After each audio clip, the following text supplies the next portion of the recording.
കോഴിക്കോട്ട് ഒരു യുവതി യാത്രക്കിടയിലുണ്ടായ ഒരു ദുരനുഭവം. ഒരു ചെറുപ്പക്കാരൻ അവരെ ലൈംഗികമായ ദുരുദ്ദേശത്തോടു കൂടി അവരോട് പെരുമാറി എന്ന് ആക്ഷേപിച്ചുകൊണ്ട് ഒരു സോഷ്യൽ മീഡിയ പോസ്റ്റ് ഇടുന്നു.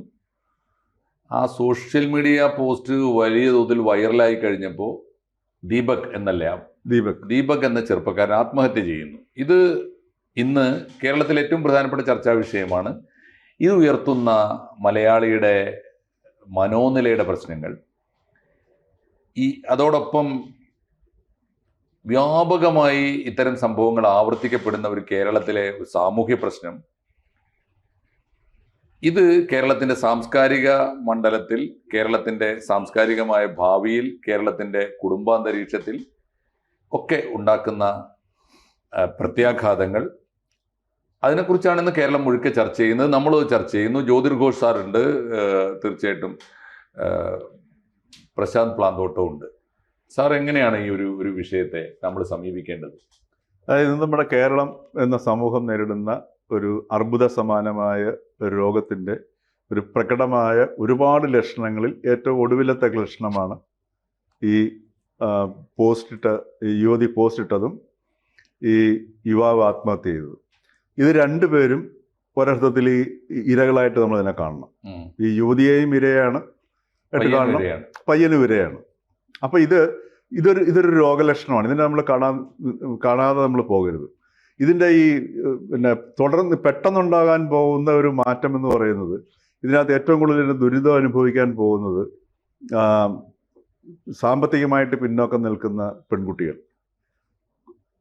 ഈ പറഞ്ഞ ജനിച്ചു വീണ കുട്ടികൾ മുതലുള്ള പ്രായം കുറഞ്ഞ കുട്ടികൾ, ഇവരൊക്കെ ആയിരിക്കും ഇനി ഇതിൻ്റെ ഏറ്റവും വലിയ ദുരന്തം അനുഭവിക്കാൻ പോകുന്നത്. കാരണം കേരളത്തിലെ സ്ത്രീ പുരുഷ ബന്ധം ഒരു വല്ലാത്ത അവസ്ഥയിലേക്ക് എത്തിച്ചേർന്നിരിക്കുന്നു എന്നുള്ളതാണ്. ഇപ്പം ഇന്നലെ തന്നെ സൈബർ അറ്റാക്കിലൊക്കെ സ്ത്രീകളൊക്കെ വന്ന് പറയുന്നത്, സ്ത്രീകളായിരുന്നു ഇന്നലെ ഈ പോസ്റ്റ് ഇട്ട യുവതിയെ ഏറ്റവും കൂടുതൽ ശക്തമായിട്ട് ആക്രമിച്ചത്. അവർ പലരും ഒരേ സ്വരത്തിൽ പറയുന്നൊരു സംഗതി, ഇനി ബസ്സിലൊക്കെ, പ്രൈവറ്റ് ബസ്സിലാണെങ്കിലും ഏത് ബസ്സിലാണെങ്കിലും ഈ ആണുങ്ങളെയും പെണ്ണുങ്ങളെയും വേർതിരിക്കുന്ന ഗ്രില്ല് വെക്കണമെന്നാണ് പറഞ്ഞിരിക്കുന്നത്. അപ്പോൾ ഇത് സൂചിപ്പിക്കുന്നത് കേരളത്തിലെ സ്ത്രീ പുരുഷ ബന്ധം വളരെ മോശമായി, ഇതിൽ കൂടുതൽ മോശമാവാനില്ല എന്നുള്ളൊരവസ്ഥയിലേക്കാണ്. ഇപ്പം പ്രണയിക്കാൻ പോലും പെൺകുട്ടികൾക്ക് പേടിയാണ്. ആസിഡ് ഒഴിച്ചുകളയും, അതല്ലെങ്കിൽ കത്തിച്ചുകളയും, അതല്ലെങ്കിൽ കത്തി കൊണ്ട് കുത്തിക്കളയും, വയലന്റ് ആവും. അപ്പൊ ഇങ്ങനെ ഇതെല്ലാം സൂചിപ്പിക്കുന്നത് കേരളത്തിലെ സ്ത്രീ പുരുഷ ബന്ധം ഒരു നശിച്ച അവസ്ഥയിലാണ്. ഇത് നമ്മുടെ സമൂഹം നേരിടുന്ന പൊതുജീർണതയുടെ ഒരു റിലേഷൻഷിപ്പിന്റെ ഭാഗത്തുള്ള സംഗതിയാണ്. ഇതിന്റെ വേറൊരു ഭാഗമാണ് ഇപ്പൊ ഇന്നലെ തന്നെ ഉണ്ടായ സംഭവമാണ്. ഇപ്പൊ വെള്ളാപ്പള്ളി നടേശനും സുകുമാരൻ നായരുടെ കൈകോർക്കുന്നു. അത് രാഷ്ട്രീയമായ ഒരു ജീർണതയാണ്. ഈ രാഷ്ട്രീയമായ ജീർണത സാംസ്കാരിക രംഗത്തുണ്ട്. ഇതൊക്കെ കണ്ടുകൊണ്ട് നമ്മുടെ സാംസ്കാരിക നായകർ ഇങ്ങനെ കാത്തിരിക്കുകയാണ്. അവർ ചിലപ്പോൾ ഒരു പക്ഷേ സർഗസൃഷ്ടികൾ ഉണ്ടായിക്കൊണ്ടിരിക്കുകയായിരിക്കാം. ചിലപ്പോൾ ഇലക്ഷൻ വരുന്ന സമയത്ത് ഇവരെല്ലാം രംഗപ്രവേശം ചെയ്യുന്നു. അപ്പോൾ ഈ നമ്മുടെ കേരളത്തിൻ്റെ ശരിക്കും പറഞ്ഞാൽ സാംസ്കാരികമായിട്ട് ഒരു മനുഷ്യൻ്റെ മനസ്സിലേക്ക്, ഹൃദയത്തിലേക്ക് കടത്തിവിടേണ്ട, ഹൃദയത്തിലേക്കുള്ളൊരു ഭാഷയാണ് സംസ്കാരത്തിൻ്റെ, സാഹിത്യത്തിൻ്റെയും കലയുടെയും ഒക്കെ. അതിൻ്റെ ഒരു പരാജയം കൂടിയാണ് നമ്മൾ ഈ കാണുന്ന സംഗതി. ഇത് വളരെ ഗുരുതരമായ ഒരു അവസ്ഥയിലേക്ക് നീങ്ങിക്കൊണ്ടിരിക്കുകയാണ്. ഇപ്പൊ പെൺകുട്ടികൾക്ക് വിവാഹം കഴിക്കാൻ പേടിയാണെന്ന് പറയുന്നത്. പേടിയല്ല, അവർ തയ്യാറാവുന്നില്ല. കാരണം കല്യാണം കഴിച്ച് 1 മാസം കഴിഞ്ഞ് ഡിവോഴ്സിലേക്ക് പോകുമോ എന്നുള്ള പേടി, അവരുടെ മുമ്പിലുള്ള അനുഭവങ്ങൾ അതാണ്.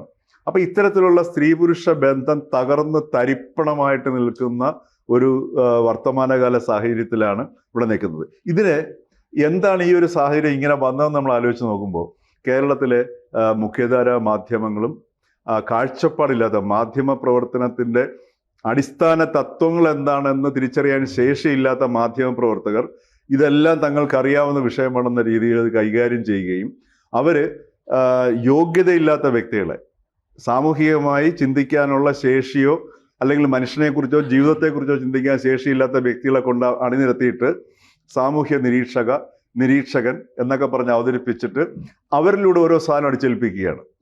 അതായത് ഈ വന്നിരിക്കുന്ന ചില സ്ത്രീകൾ ചോദിക്കുന്നത്, ഇപ്പോൾ സ്ത്രീ വിമോചനം, അതുപോലെ സ്ത്രീ സമത്വം, ഇതെല്ലാം സ്ത്രീ സമത്വം എന്ന് പറഞ്ഞാൽ കേരളത്തിലെ സ്ത്രീ സമത്വത്തിൻ്റെ ഒരു സങ്കല്പം എന്ന് പറഞ്ഞാൽ ഒരു കുറ്റവാസനയുള്ള അഗ്രസീവായിട്ടുള്ള അക്രമോത്സുകനായ ഒരു ആണിൻ്റെ സ്വഭാവത്തെ ഒരു സ്ത്രീ എപ്പോഴാണോ ആർജിക്കുന്നത് അവിടെ സ്ത്രീ ശാക്തീകരിക്കപ്പെട്ടു എന്നാണ് എന്നാണ് പറയുന്നത്. ധാരണ. അപ്പൊ ഈ ഒരു ധാരണയിലേക്ക് കൊണ്ടുവരുന്നു. സൂതമാരിൽ നിന്നൊക്കെ വഴിമാറി എത്രയോ പോയില്ലേ? അതാ പറഞ്ഞത്. സുഗത, നമ്മുടെ ഇവിടെ സ്ത്രീകൾ ഇല്ലായിട്ടൊന്നുമല്ല. KR ഗൗരിയമ്മ നമ്മൾ കാണേണ്ടതാണ്.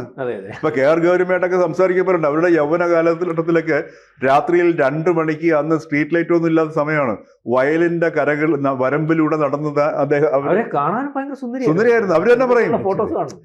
ഗൗരിയമ്മ തന്നെ പറയും, ഞാൻ ഇന്നത്തെ കണക്കൊന്നുമല്ല, അന്ന് ഞാൻ ഭയങ്കര ഗെറ്റപ്പ് സുന്ദരിയാണ് ഞാൻ. പിന്നെ സമ്പത്തുള്ള ഈഴ സ്ത്രീയായിരുന്നു കാലത്ത്. അന്നും ഇന്നും ഞാൻ ടിപ് ടോപ്പോടെ നടക്കത്തുള്ളൂ എന്നൊക്കെ ഗൗരിയമ്മ തന്നെ പറയും. അപ്പൊ അങ്ങനെയൊക്കെയുള്ള സ്ത്രീകൾ ജീവിച്ചൊരു കേരളമാണ്. ഇന്നിപ്പോ ഈ ഒരു അവസ്ഥ എന്ന് പറയുന്നത്, ഈ സ്ത്രീ സമത്വം, ഉദാഹരണത്തിന് പെൺകുട്ടികൾ ആൺകുട്ടികൾ കണക്ക് വേഷം ധരിച്ചു കഴിഞ്ഞാൽ സ്ത്രീ സമത്വമായി. ഇതാണ് നമ്മുടെ ഇവിടുത്തെ കൺസെപ്റ്റ് എന്ന് പറയുന്നത്. ഇവിടുത്തെ മുഖ്യധാര രാഷ്ട്രീയ പാർട്ടികളും ഗവൺമെന്റും ഒക്കെ അതിനോട് യോജിക്കുന്നു. അതായത് സ്ത്രീകളിലേക്ക് ആൺചിന്ത കടത്തിവിടുന്നു. എല്ലാം ആൺചിന്ത എന്ന് പറഞ്ഞാൽ ഏത് കാര്യവും പെട്ടെന്ന് അക്ഷമയോടുകൂടി സാധിക്കുക എന്നുള്ളതാണ്. ഈ പെൺകുട്ടി ചെയ്ത സംഗതി അതാണ്. ഈ പെൺകുട്ടിയെ ശാരീരികമായിട്ട് ലൈംഗികമായിട്ട് ശല്യപ്പെടുത്തിയിട്ടുണ്ടെങ്കിൽ അവിടെ ഒന്നുകിൽ നേരിട്ട് പ്രതികരിക്കുകയോ അതല്ലെങ്കിൽ ഈ വീഡിയോ എടുത്തിട്ട് തന്നെ പോലീസ് സ്റ്റേഷനിൽ കൊണ്ട് പരാതി കൊടുക്കുക. പരാതി കൊടുത്ത് സ്വാഭാവികമായിട്ടും ഇയാളെ പിടിച്ച് അകത്തിടാനുള്ള നിയമമുണ്ട്, കുറ്റം ചെയ്തിട്ടുണ്ടെന്നുണ്ടെങ്കിൽ, ഇല്ലേ? ഈ സത്യത്തിലേ ഈ നമ്മൾ സംസ്കാരത്തിൻ്റെ ഏറ്റവും പ്രധാനപ്പെട്ട അടയാളം ഓരോരോ ജീവിത സന്ദർഭങ്ങളിൽ, ഓരോരോ മനുഷ്യബന്ധങ്ങളിൽ വേറിട്ട രീതിയിൽ പെരുമാറാനുള്ള ബോധമാണല്ലോ. അമ്മയും പെങ്ങളും എന്ന് പറയുന്നത് അതുകൊണ്ടാണ്. അമ്മയും പെങ്ങളും ഭാര്യയും കാമുകിയും ഒക്കെ വേറെ വേറെ ഇൻഡിവിജ്വൽസ് ആണല്ലോ. അത് ഉണ്ടാക്കുന്ന ബന്ധങ്ങളെ നമുക്ക് തിരിച്ചറിയാനും അങ്ങനെ പെരുമാറാനും സാധിക്കുന്നു എന്നാണല്ലോ.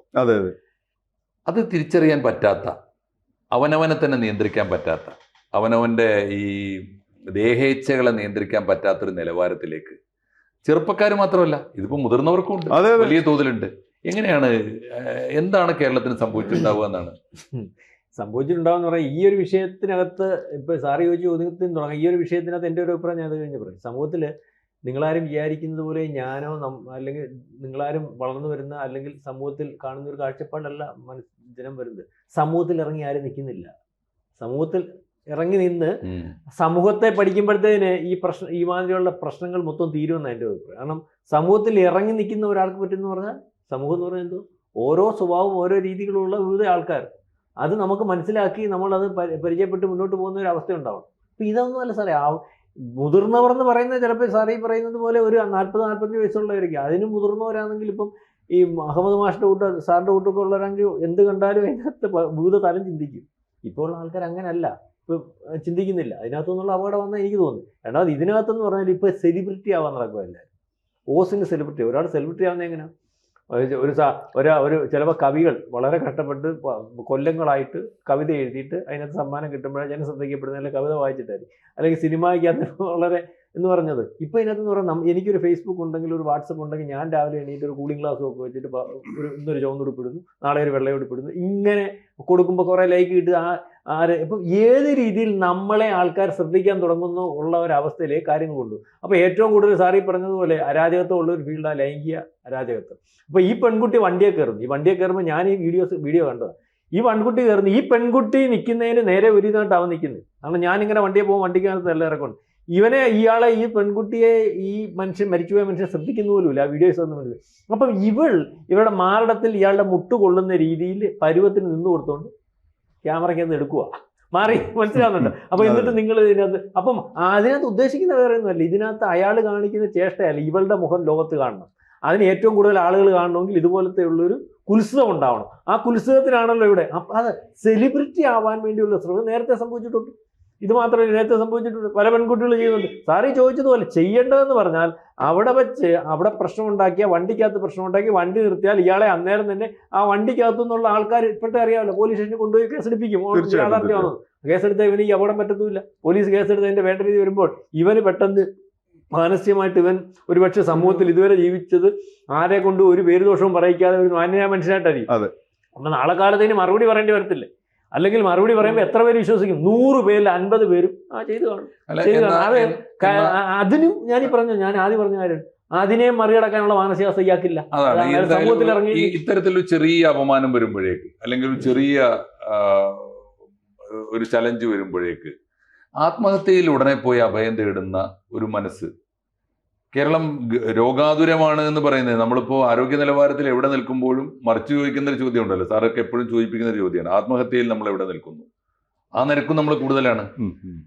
ആ ഒരു ടെൻഡൻസി എങ്ങനെ വരുന്നത്? എന്താണ് ആ രോഗാണു, എവിടുന്നാണ് ആ രോഗാണു? പക്ഷേ വളരെ വളരെ ലളിതമാണിത്. ഇത് ഭീതിയിൽ നിന്നാണ് വരുന്നത്, പേടിയിൽ നിന്നാണ്.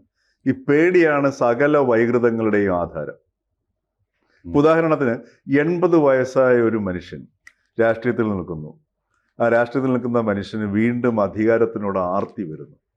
ഈ ആർത്തി എന്ന് പറയുന്നത് എനിക്ക് കിട്ടുകയും അതെനിക്ക് കിട്ടിക്കഴിഞ്ഞാൽ സന്തോഷമുണ്ടാവുകയും ചെയ്യും എന്നുള്ള ഒരു ചിന്തയിൽ നിന്നാണ് ഈ ആർത്തി വരുന്നത്. അതായത് ഉള്ളിൽ എന്തോ നിറയ്ക്കാൻ കിടക്കുന്നു. അതാണ് അതിദാരിദ്ര്യം എന്ന് പറയുന്നത്. അത് നിറയ്ക്കാൻ വേണ്ടി എനിക്ക് വീണ്ടും ഈ ഒരു പദവി കിട്ടിക്കഴിഞ്ഞാൽ ഒരു സുഖം തോന്നും എന്ന് പറഞ്ഞിട്ട് സുഖത്തിന്റെ പിന്നാലെ ഓടുകയാണ് ചെയ്യുന്നത്. അത് വിഷാദ രോഗമാണ്. ഇപ്പൊ മാഷിന് ഇപ്പൊ ദാഹം ഉണ്ടെങ്കിലേ വെള്ളം കുടിക്കത്തുള്ളൂ, ഇല്ലേ? ദാഹം ഇല്ലാത്ത വെള്ളം കുടിക്കത്തില്ലല്ലോ. എന്ന് പറഞ്ഞ പോലെ സന്തോഷം ഇല്ലാതെ വരുമ്പോഴാണ് സന്തോഷത്തിന്റെ പിന്നാലെ പായുന്നത്. അത് വിഷാദത്തിന്റെ ലക്ഷണമാണ്. ദാഹം എന്ന് പറയുന്നത് പോലെ ഒരു വിഷാദ രോഗികളാണ് ഈ സന്തോഷത്തിന്റെ പിന്നാലെ പായുന്നത്. അതിൽ നിന്നാണ് ആർത്തി വരുന്നത്. അതുകൊണ്ടാണ് ഈ 80 വയസ്സും 90 വയസ്സും കഴിഞ്ഞിട്ടും ഈ സകല കുന്നായ്മകളും നടത്തി നമ്മൾ രാഷ്ട്രീയത്തിലേക്ക് നിന്ന് അധികാരം പിടിച്ചു പറ്റാനുള്ള ആൾക്കാരുടെ ഒരു മോഹം.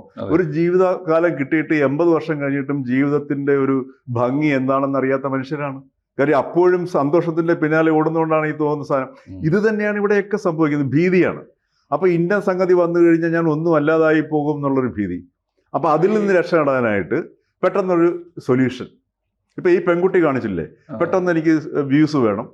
ആ വ്യൂസ് കിട്ടുന്നതിന് ഇതാണെങ്കിൽ നല്ല, ഇപ്പൊ എൻ്റെ മുഖവും എൻ്റെ മാറിടവും ആ യുവാവിന്റെ കൈയും കാണുന്നതിൽ ഷോട്ട് കിട്ടിക്കഴിഞ്ഞാൽ ഇൻസ്റ്റാഗ്രാമിൽ എനിക്കൊരു 2 മില്യൺ കിട്ടും, കിട്ടി എന്നൊരു ചിന്ത വരുന്ന സമയത്ത് ഒരു പെട്ടെന്ന് അങ്ങോട്ട് ഇത് ചെയ്യുകയാണ് ചെയ്യുന്നത്. മറിച്ച് ഒരു നല്ല കണ്ടന്റ് ഇട്ട് ഒരു 25-30 വയസ്സ് 25-26 വയസ്സായ ഒരു യുവതിയാണെങ്കിൽ എന്തുകൊണ്ടാണ് ഒരു വിഷയത്തെ അടിസ്ഥാനമാക്കി ആ വിഷയത്തെക്കുറിച്ച് നല്ല ലളിതമായി കുറേ കാര്യങ്ങൾ മനസ്സിലാക്കി ലളിതമായ രീതിയിൽ അത് സുഹൃത്തുക്കൾ അല്ലെങ്കിൽ സഹജീവികളോട് സംവദിക്കുക എന്ന രീതിയിൽ ഒരു പോസ്റ്റ് ഇട്ട് ഈ 2 മില്യൺ വ്യൂസ് ഉണ്ടാക്കണമെന്ന് വെച്ച് കഴിഞ്ഞാൽ ബുദ്ധിമുട്ടുള്ള കാര്യമാണ്. തീർച്ചയായിട്ടും. അപ്പൊ എല്ലാം ഇത് സാറ് പറഞ്ഞു വരുന്നത് ഇതിന്റെ നമ്മളെ ബാധിച്ച മാരകമായ ഒരു മനോരോഗത്തിന്റെയും മനോഘടനയുടെയും പ്രശ്നമാണ്.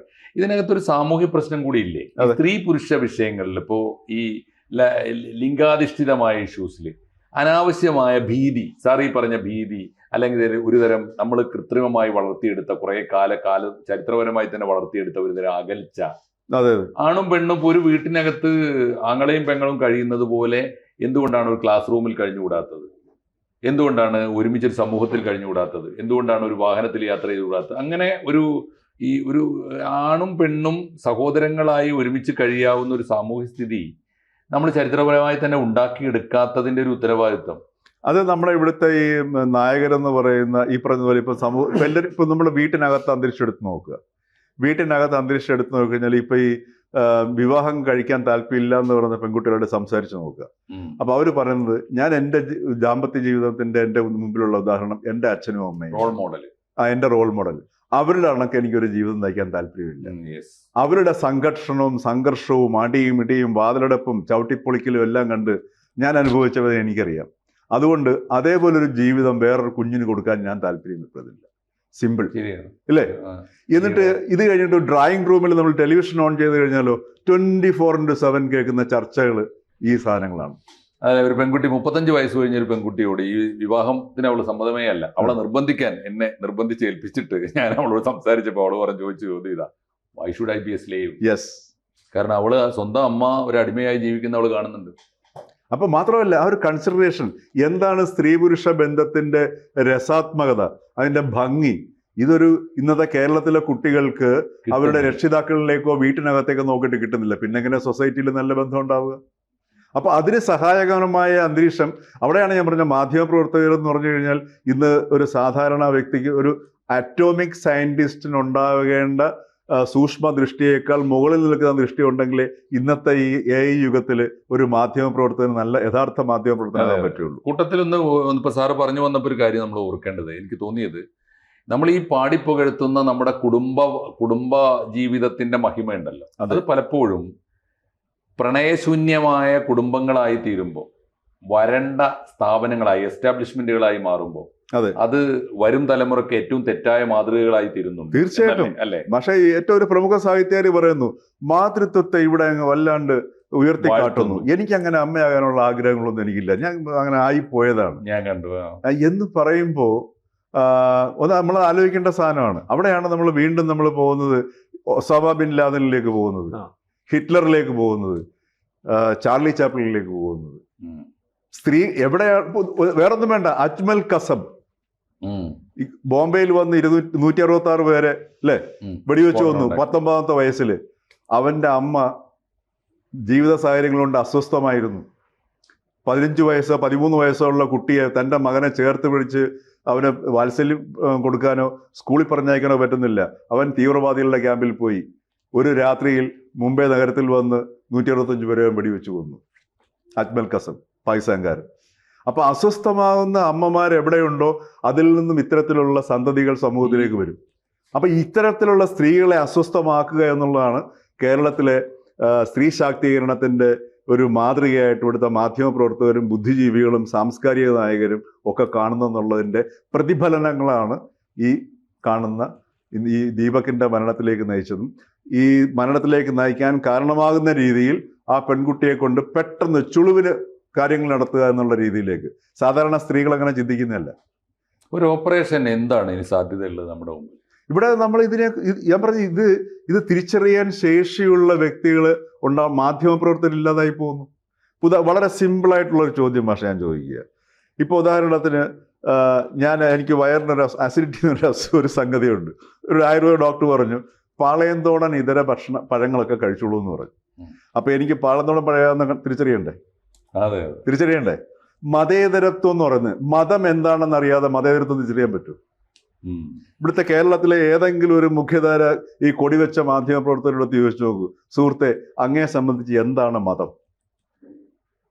ആരെങ്കിലും വളരെ ലളിതമായിട്ടത് പറഞ്ഞു തരികയാണെന്നുണ്ടെങ്കിൽ ഞാൻ ഈ പറഞ്ഞതൊക്കെ വേണേൽ പിൻവലിക്കുക. പക്ഷേ അപ്പൊ ഇതാണ് ഈ അവ്യക്തതയിൽ നിന്നാണ് സകല ഭീതി ഉണ്ടാവുന്നത്. ഈ ഭീതിയിൽ നിന്നാണ്, പേടിയിൽ നിന്നാണ് സകല വൈകൃതങ്ങളും ഉണ്ടാവുന്നത്. അറിയില്ല എന്നും നമ്മൾ അറിയുന്നില്ല, അറിയാത്തതിനെ അറിയാൻ ശ്രമിക്കുന്നു. ഉദാഹരണത്തിന് ഇപ്പൊ ശബരിമല ഈ വാജിവാഹനം എടുത്തുകൊണ്ട് പോകുന്ന സമയത്ത് ആൾക്കാരെ വന്ന് തൊട്ടു തൊഴുന്നു. അത് അറിവില്ലാത്തത് കൊണ്ടാണ്. അത് മാത്രമല്ല, ഈ വാജിവാഹനം ഒരു തന്ത്രി വാങ്ങിച്ചു കഴിഞ്ഞാൽ അത് പരസ്യമായിട്ട് ഭക്തര് കാണെ അത് ഉരുക്കുകയോ തടിയാണെങ്കിൽ കത്തിക്കുകയോ ചെയ്യണമെന്ന് പറയുന്നതിന്റെ കാരണം എന്താണെന്ന് മാഷിനറിയോ? അതായത് ഭൗതികമായിട്ടുള്ള ഒന്നും പെർമനന്റ് അല്ല, എവ്രിതിങ് ഈസ് ഇംപെർമനന്റ്. അതുകൊണ്ടാണ് ഈ ഗണപതിയുടെ വിഗ്രഹവും ദുർഗയുടെ വിഗ്രഹവും കൊണ്ട് കടലിൽ കളയുന്നത്. അത് വളരെ പ്രകടമായിട്ട് പ്രതീകാത്മകമായിട്ട് കാണിച്ചു കൊടുക്കുകയാണ്. അങ്ങേയറ്റത്തെ ശാസ്ത്രീയം അല്ലേ? ഇന്നത്തെ നമ്മുടെ ക്വാണ്ടം മെക്കാനിക്സിന്റെ ഇതിൽ നോക്കുകയാണെങ്കിൽ ആ ക്വാണ്ടം തലത്തിന് മുകളിലാണ് നിൽക്കുന്നത്. ഈ കാണുന്നത് ഒന്നും ഇതല്ല, ഇത് വെറും ഊർജമാണ്, വെറും കോസ്മിക് എനർജിയാണ്, ഒന്നും എറ്റേണൽ അല്ല, ഇംപെർമനന്റ് ആണ്. അപ്പൊ അത് അറിയാത്തത് കൊണ്ടാണ് ഈ വാജി കൊണ്ട് പോകുന്ന സമയത്ത് ആ ജഡവസ്തുവിന്റെ മുകളിൽ ആൾക്കാർ തൊട്ട് തൊഴുന്ന സാധനം. അപ്പൊ ആ പേടിയാണ് ശബരിമലയിൽ എല്ലാവരും ഇട്ട് കാഷ് ചെയ്യുന്നത്. ഇത് അടുത്ത് നിൽക്കുന്നവർക്ക് തന്ത്രിക്ക് അറിയാം ഇതിനകത്തൊരു ചുക്കുമില്ല എന്നുള്ളത്. അവനെ അറിയത്തുള്ളൂ. എന്തായാലും നമ്മുടെ രാജ്യത്തിന്റെ ഏറ്റവും മൈക്രോ യൂണിറ്റ് ആയിട്ടുള്ള കുടുംബങ്ങൾക്കകത്ത് നല്ല മാതൃകകൾ ഉണ്ടാക്കാൻ എല്ലാവർക്കും ഉത്തരവാദിത്വമുണ്ട്. സാറ് പറഞ്ഞ ഇന്റലക്ച്വൽസിനുണ്ട്, മീഡിയക്കുണ്ട്, അല്ലേ? അതെ, സമൂഹത്തിലെ ലീഡേഴ്സിനുണ്ട്, ഓരോ വീട്ടിൽ ഓരോ വ്യക്തിക്കുണ്ട്. കൂടുതൽ വാർത്തകളും വിശേഷങ്ങളും നിങ്ങളിലേക്ക് എത്താൻ ABC മലയാളം സബ്സ്ക്രൈബ് ചെയ്യുക, ബെൽ ബട്ടണും അമർത്തുക.